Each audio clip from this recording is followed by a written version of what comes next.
Let's go, let's go, let's go! It's Mike Bowens with you, ready to motivate you through the Word of God. We come to unleash the creativity within you. This is how we doing it. We doing it big this morning. We doing it big every day for the rest of our lives. Start looking around, start being creative. Hey, you may cook the best macaroni and cheese that anybody has ever tasted. Why don't you box it up, put it in some little tins or some little cartons and start selling it?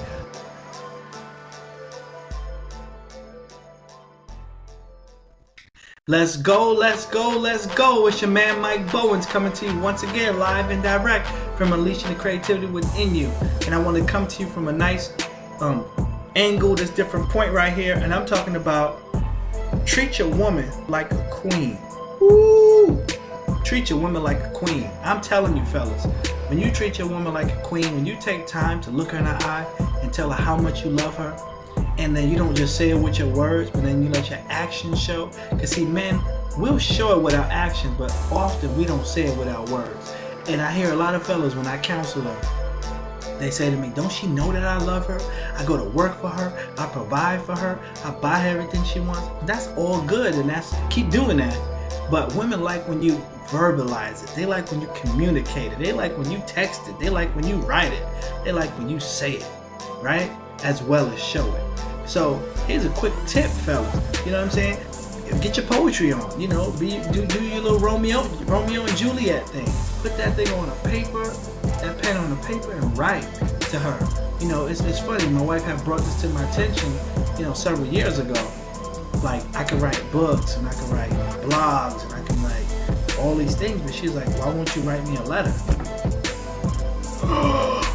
Boom! I'm like, yeah, but I'm doing this for you, I'm doing that for you, I wash the dishes, I help with the clothes, I watch the kids. She's like, yeah, but that's not me. And I appreciate all those things you're doing, but I'm asking you to write me love notes. Write me a love letter. Express your feelings to me, how you feel about me, because I don't care who you are.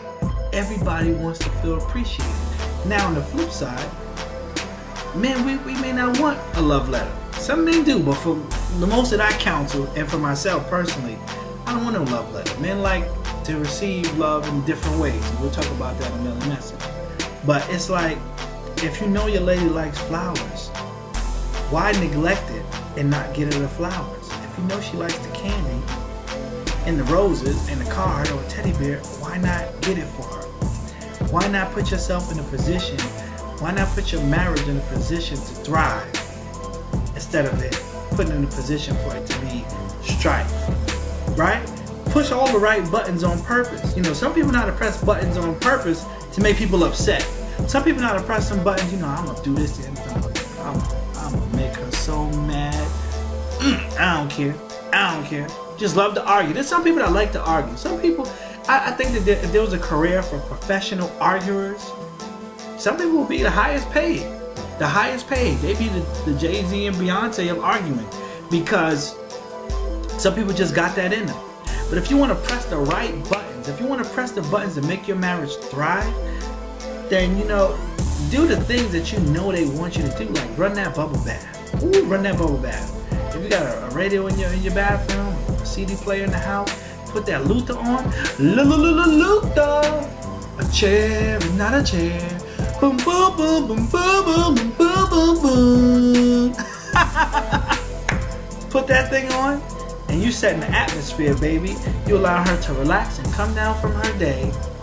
And when she comes out that tub, you get the baby oil out and you rub her feet, rub her ankles. If she got bunions, you rub the bunions. I'm only kidding. But you do what you gotta do to set that atmosphere, because then she can think about you. She's not thinking about work, she's not thinking about the kids, she's not thinking about her parents or family or friends, the bills, whatever. She's thinking about you and her. And you gotta do what you gotta do to keep your marriage in that position, to treat your woman like a queen. That means you're a king. That means you're a king if you got a queen. Now, because a queen's not going to be with somebody that's not a king.